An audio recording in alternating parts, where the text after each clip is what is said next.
Alright, so in this video I'm going to show you how I've been making my pickled eggs lately. This is a recipe I've been working on for a while, and it's turned out really good. And I'm tired of people asking me for free pickled eggs. So the next time somebody asks me, I'm just going to send them a link to this video. So this is what my current recipe. I made a bunch of these, and this will be my second batch of this type. This is the same as this one, except this one has got horseradish added to it. So if you're worried about presentation on your pickled eggs, the one without horseradish looks a little nicer. The horseradish makes it cloudy, but the horseradish gives it a good kick, and I really like it with the horseradish in it. And then as part of this recipe, I'm going to be experimenting with it some more as normal. I'm going to be adding some pepperoncinis and some jalapenos that came out of my garden.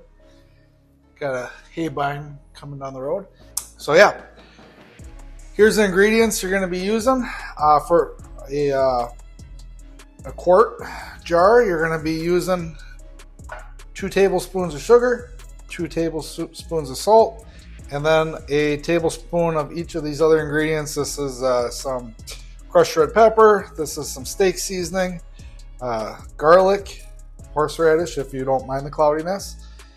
And then this is a couple onions I cut up. I like to cut them up in nice thick slices. And man, after they've been sitting for about a month, oh, the onions are delicious that come out of there. You're gonna need eggs. I don't know if you knew that, but you need eggs to make pickled eggs. So yeah, I mean, this is gonna be a pretty short, simple video.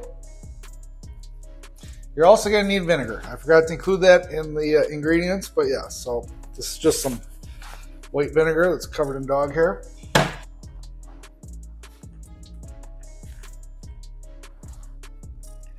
So this is our sugar. What I just put in there before that was the salt. So there's 2 of that. 1 of our steak seasoning. 1 of our crushed red peppers. And our garlic.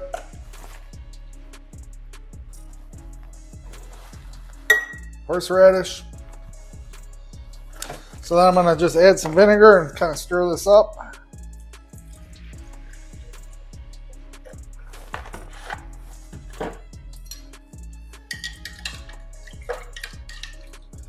So then it's kind of up to you how much you want for onions. I like to kind of try to layer them. Oops, got a little sloppy there. She's a squirter.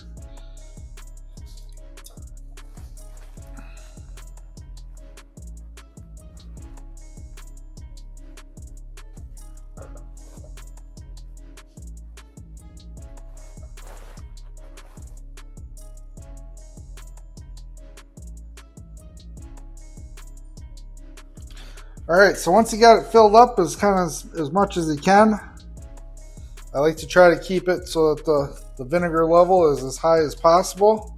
You put your lid down, and I always put a date on it. I like to kind of shake it up and get the seasoning all over the place, and I'll kind of do this periodically, you know, every week or so if I'm in the fridge, and I'll just kind of grab a few of them and just kind of shake them up to get the spices and whatnot. So today is 7/29/25.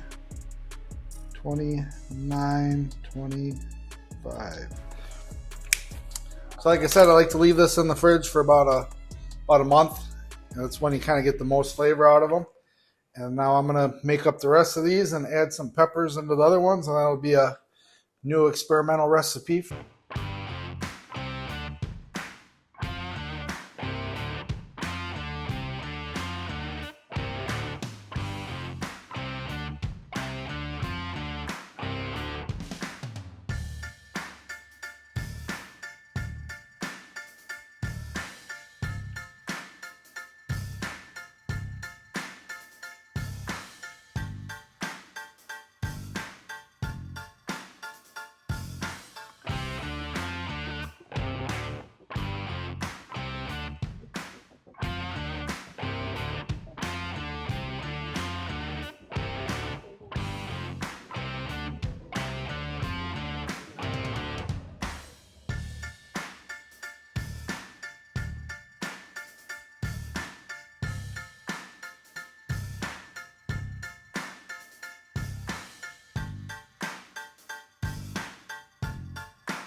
All right, so I'm all finished up. I made one with the horseradish, which is phenomenal. These are the best pickled eggs I've ever had.